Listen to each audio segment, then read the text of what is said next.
தனியாக இருக்குமேன்னு கவலை நிறைய பேருக்கும் இருக்கு.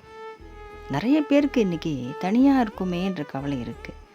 ஏன்னா உற்றார் உறவினர்கள் இவங்கெல்லாம் ஒரு விசேஷத்துக்கு கலந்துப்பாங்க, அதோடு அவங்க போயிடுவாங்க. நம்ம கூட இருக்கிறவங்க தாய் தந்தையாக இருக்கலாம், சகோதரர்களாக இருக்கலாம், நமக்கு கல்யாணம் பண்ணிட்டு வந்த நம்ம வாழ்க்கை துணையாக இருக்கலாம், நமக்கு பிறந்த குழந்தைங்களாக இருக்கலாம், இல்லைனா நமக்காக ஒரு நண்பர்களாக இருக்கலாம். இவங்க எல்லாம் ஒரு தருணங்கத்துலேயும் சேர்ந்தும் இருப்பாங்க, சில தருணங்களை நம்மளை விட்டு பிரிஞ்சும் போயிருப்பாங்க. ஆனாலும் சில பேருக்கு எவ்வளோதான் எத்தனை பேர்கள் அவங்க கூட இருந்தாலும் போனாலும் வந்தாலும் தனிமையில் இருக்க மாதிரி நினைப்பாங்க.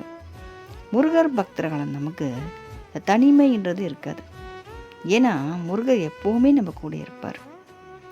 நமக்கு முன்னாடியும் இருப்பார், நமக்கு பின்னாடி முதுகெலும்பாகவும் இருப்பார், நமக்கு பக்க பலமாகவும் இருப்பார். நம்ம நடந்து போகிறதுக்கு முன்னாடி முருகர் நடந்து போவார்.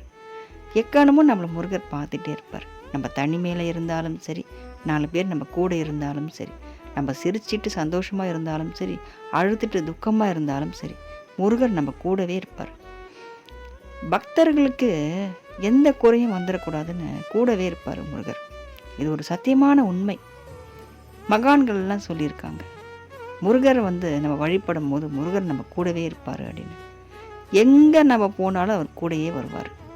நமக்கு ஒரு விஷயம் ஜெயமாகுமான்னு நம்ம நம்பிக்கையாக போகலாம், ஜெயமாகுமான்னு சந்தேகத்தோடு போகக்கூடாது.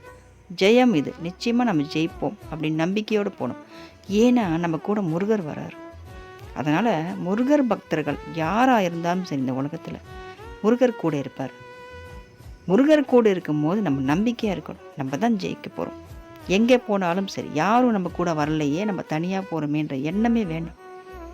இது வரைக்கும் பேசிகிட்டு இருந்தாங்க, இப்போ விட்டுட்டு போயிட்டாங்கன்ற கவலையும் வேண்டாம். எப்பவுமே முருகர் நம்ம கூட இருப்பார், எக்கணமும் கூட இருப்பார். சந்தோஷமாக நம்ம முருகனோடு வாழ்வோம்.